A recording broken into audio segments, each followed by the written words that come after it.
KLB 32R 302B. So yan yung problema nito, ano, yung model nito. Tapos ang problema nito, pakita ko. On muna natin.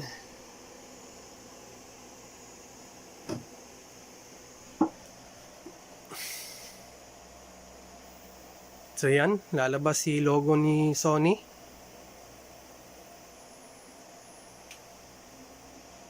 Yan, mamatay. Tapos babalik ulit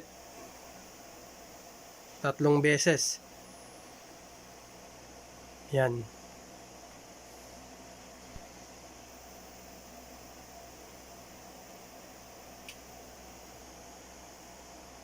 Yan. Tapos tayin muna natin. Yan. Tapos magbi-blink to.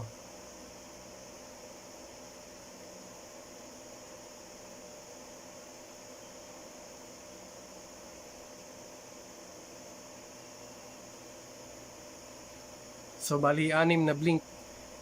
So bilangin natin ulit. 1, 2, 3, 4, 5, 6. So yan lang. So mag-a-approach tayo nito ng ano, pagre-repair ng ibang pamamaraan, ano. So ano muna yung TV. Yan. So sindihan muna natin. So bali ito yung board nya. So ayan.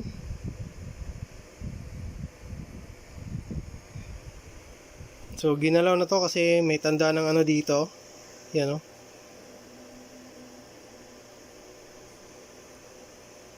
Pero wala ka namang makita ano, nag-jumper o naglagay ng 10K resistor.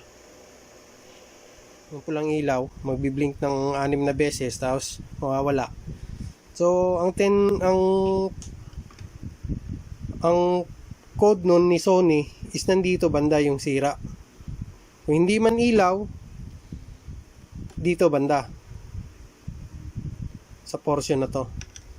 Yung sinabi ko kayo na, yung ginagawa ng iba, sinashort nila to tapos naglalagay ng 10K. So tayo, mag-iibang approach tayo dito, ano. Subukan natin. So balik tayo, ano, nalobat yung cellphone ko. So magtataka kayo dito, but may nilagay ako dyan. So pag wala tayong ano, wala tayong power supply, hindi kasama, dinala ni customer yung power supply. So ganyan lang gagamitin natin ano, power supply. Kailangan yung ground dito, kasi magkadikit yung ground dyan eh. Yung ground na tatama dun sa adapter na power supply nito, yung sasaksak nyo rito. Pagka sinaksak nyo, aangat yung ground para umandar. Pero pagka ganito gamit nyo, tapos hindi nyo tinukuran yung ground dito, hindi aandar yung board. So kaya naglagay ako ng ano dyan, ng parang toothpick lang yan, tapos binali ko para umandar, ano. So ang isang paraan nung karamihan ng ginagawa, yun yung sinasabi ko, na i-short nyo yung 3 na yan na ground side ng LED strip. Tapos yung isa, yung ginagawa din nila, naglalagay ng 10K resistor dito sa ano, dito sa portion na to, yung capacitor na yun, yung maliliit, yung pinakahuli dito, tapos ground, naglalagay sila dyan. Ang ano nila, ang explanation nila, parang dinadaya lang yung IC na to para gumana, tumuloy-tuloy. Bakit hindi ginawa ni Sony na maglagay na lang ng 10K resistor kung ganun lang din naman na? Ang original niyan, capacitor, isasomi natin, ano. Yan. Ito yun.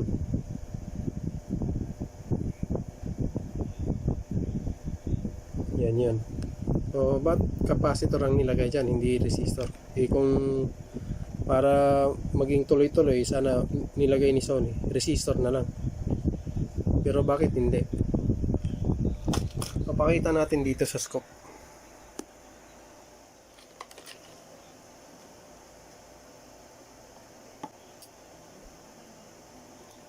Patayin natin.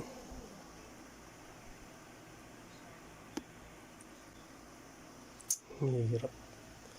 Teka lang, maglalagay muna ako ng ng test point dito para kumapit yung prod natin.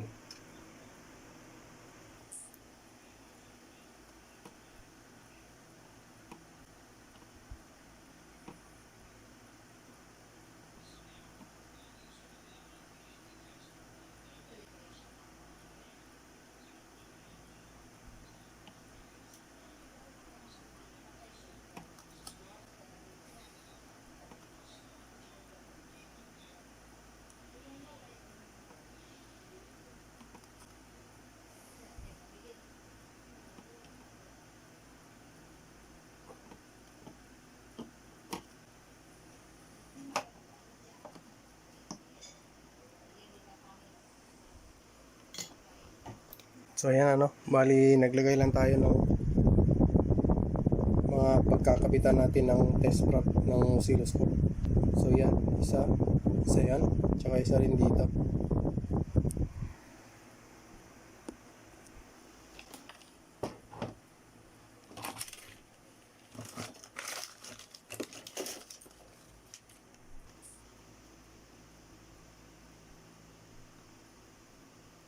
So unahin natin dito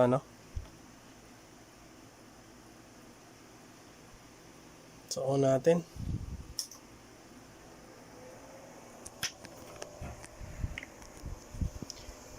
Yan. So tingin tayo dun sa scope. Yan. So sa scope meron na tayong 19 volts Yan yung itsura niya. So bali wala naman masyadong noise. So ayan. Pagka pinower on natin, tingnan natin dito yung indicator. Yan. Yan, umilaw na yan. Namamatay. Tingnan nyo yung scope. Yan. So napapansin nyo,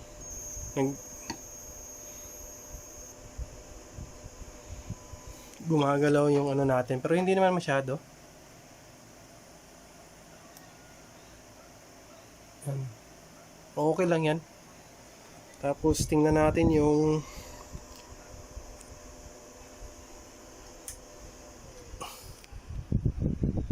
oscillation banda, yung dito na side. Bali yan yung back boost converter niya para tumaas. So on ulit natin.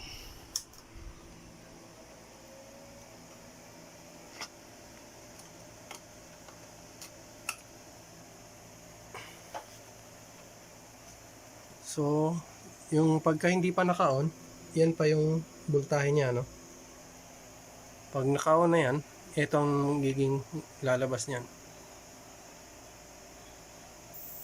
Yan. Yan yung signal niya. So yan, nawawala, namamatay. So yan.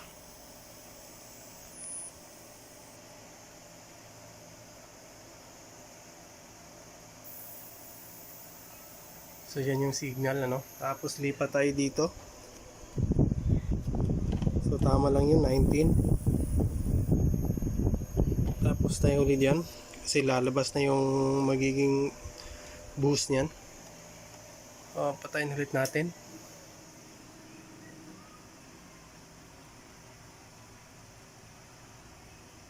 Tapos on ulit natin.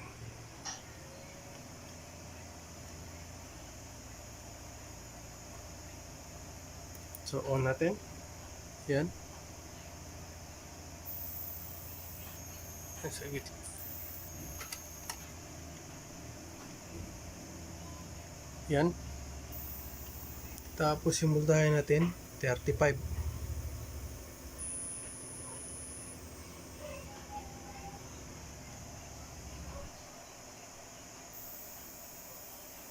Papansin nyo, masyadong magalaw.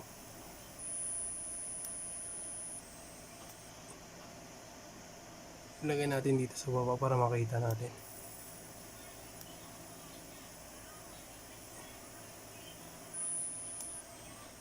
Yan. So gagawin natin para tuminuto.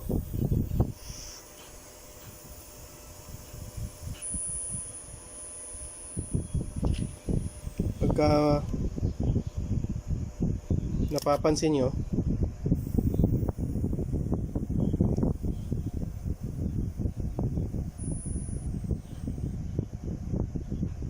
matay na, hindi na gumagana. So subukan muna natin tong palitan yung dalawang capacitor, ano. Ang value niyan, yan yung value.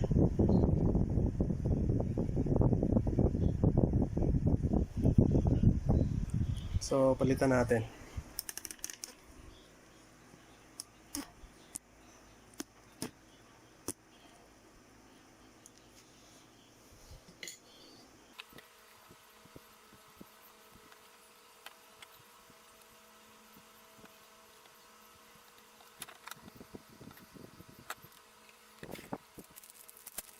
So kaso wala tayong pamalit ng ganito. So ganito lang yung papalit natin. So yung malaki, gagamit tayo ng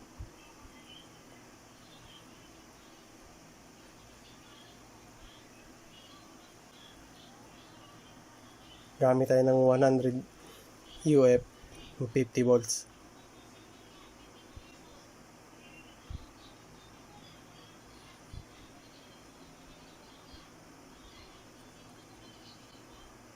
Hindi pa makita. Yan.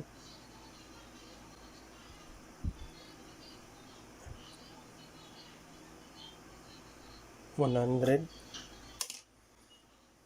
Tapos dito, pagpipilian na ulit natin. Yung sa out is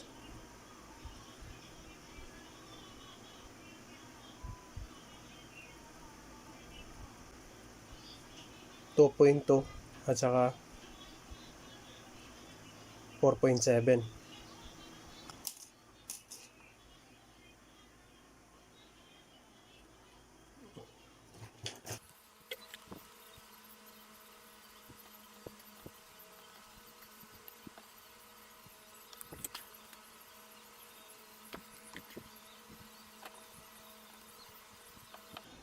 So yan, naikabit na natin.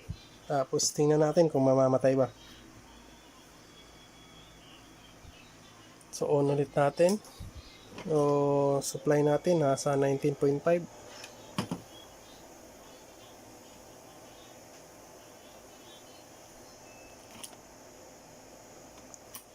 So ayan.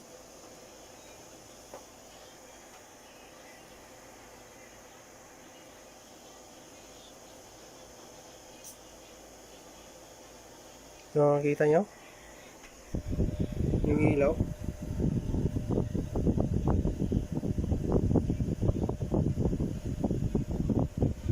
So hindi na namamatay, ano. So lipat natin to.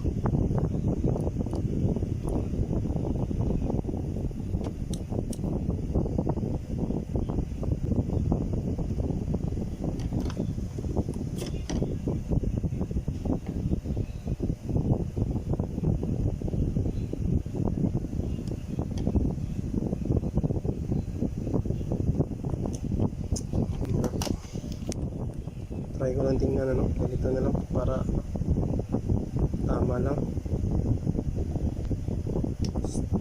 Tama lang din.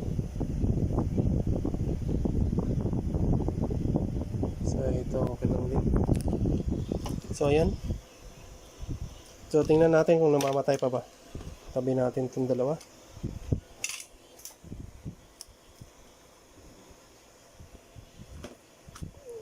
Tapos baba natin yung tester.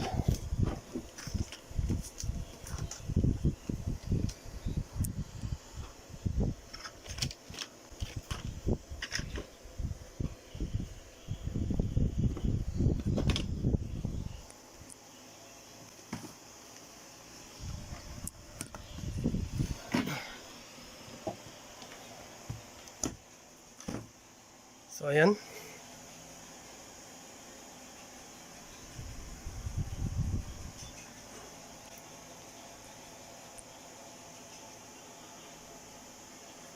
So ayan, gumagana na, hindi na namamatay.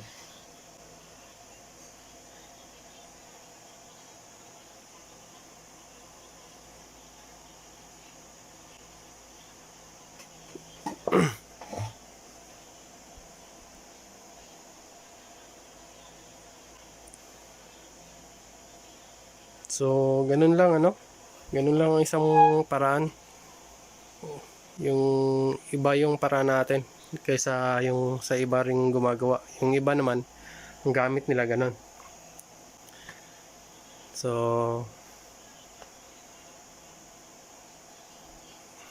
i-update ko lang ito, simbolin ko lang, tapos lagay ko lang sa ayos yung dalawang capacitor, tapos testing natin to ano.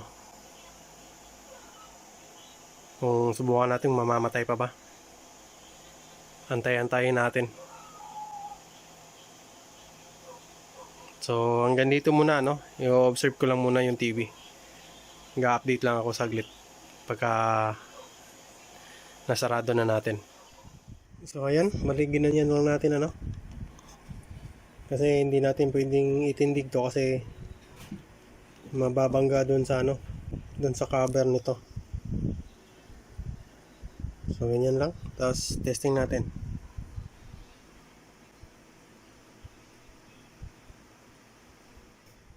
So bali dito pa lang ano, bali papakita ko sa inyo kung ano, kung anong signal ng mga ito. So papakita ko na yung mga signal niyan para hindi na kayo tanong ng tanong anong itsura ng signal. So diyan papakita ko sa ano, sa oscilloscope pati ito. Yan. At saka yan. Yan lang naman ang ano, mga importanteng signal. Para alam nyo kung anong signal lang pumapasok yan. So balik tayo dito.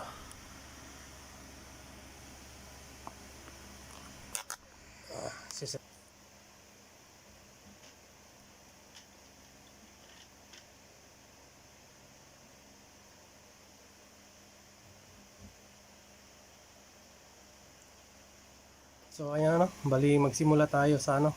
Sasabihin ko lang yung pangalan tapos makikita nyo yung signal. So magsimula tayo kay Bcom. Yan yung signal ni Bcom. So itaas na natin ng konti para ano natin.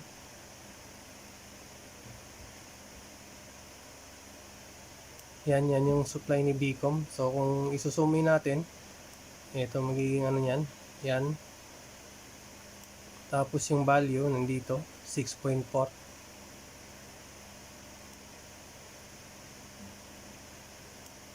So tapos kay CKB1. Ito yung waveform ni CKB1. Fusin na natin. Yan.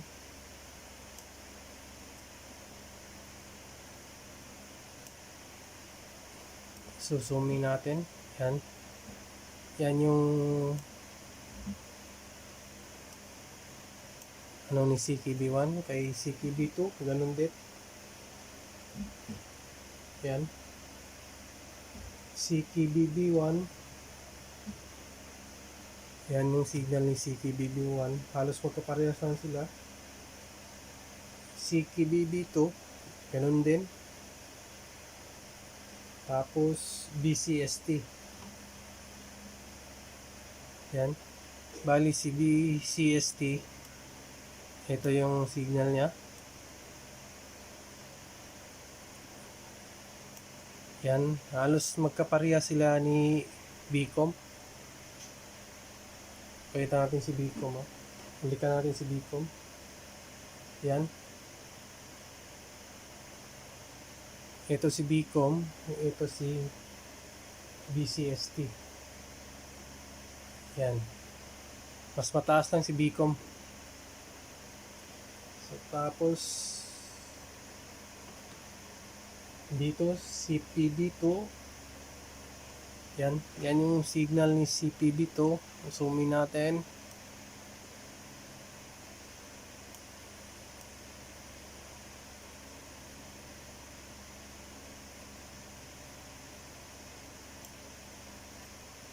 Yan yung signal niya. So CPB1 parehas lang din. Tapos si STB, yan, bali medyo wala tayong makita kay STB, no? Balikan lang natin, lowered lang natin. Tapos sabahan natin yung time. Bali isang full scale to. Yan.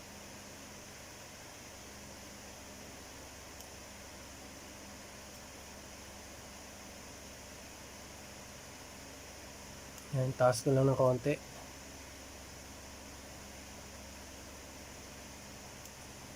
Yan yung signal ni STB.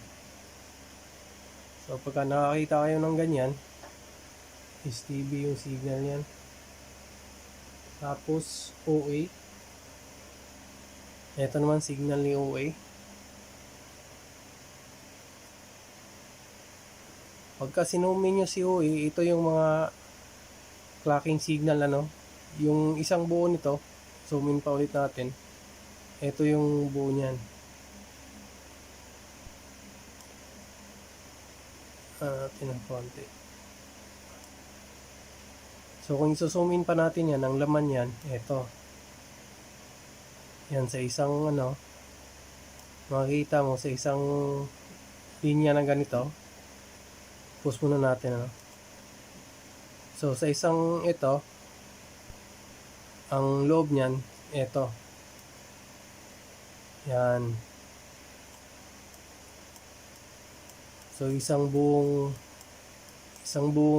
scanning ng CKB, ng CPB. Tura natin ulit. Tapos si InVivo. Yan, ito yung signal niya. Tapos 1.6 yung supply. Tapos PRDY. Yan.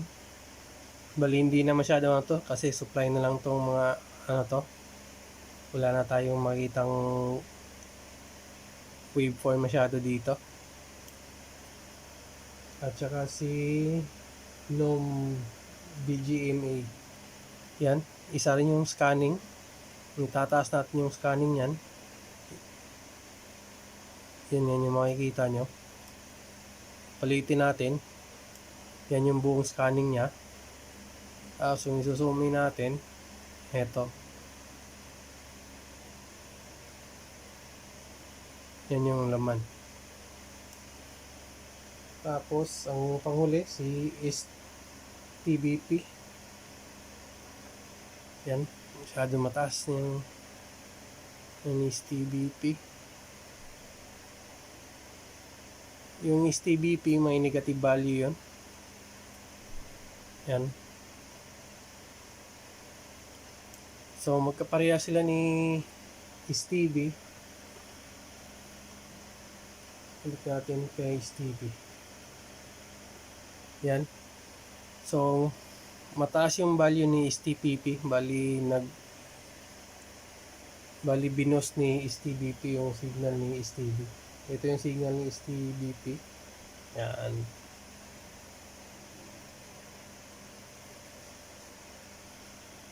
So, tapos puntahan natin si BGH saka si BGL kung may makitang signal ba tayo dito banda. Pero sa tingin ko dito sa sa top board banda wala tayong makitang signal dito. Kasi doon lang makikita ang signal ni BGH at saka BGL doon sa source scope na banda. So mahirap na doon. So dito si BE off. Yan lang yung signal niya kahit na anong gawin natin ano yan. So negative 11.3 volts. Sino ba? Si Bon yung BGH. So may supply na 27.6 volts. Wala rin tayong makitang waveform dito. So si ABDD na 15 volts yung digital supply.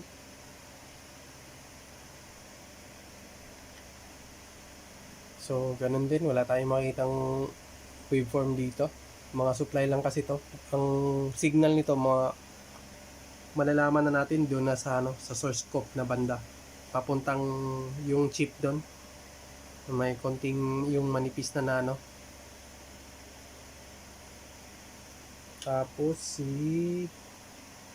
HABDD 7.5 yun.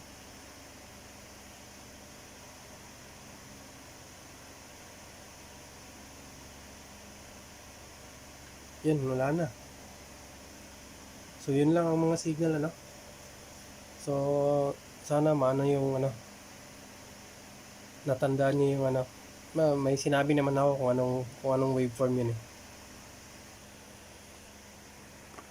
So bali ito na yung TV natin.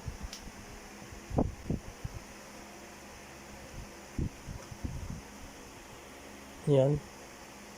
So bali okay na siya. Wala lang akong mga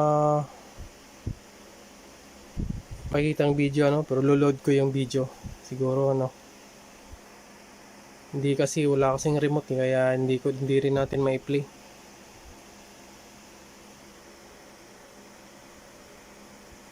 So hanggang dito na lang, tapos sarado ko na. So kung nagustuhan niyo yung video, please like and subscribe. Pero kung hindi naman, di okay lang din.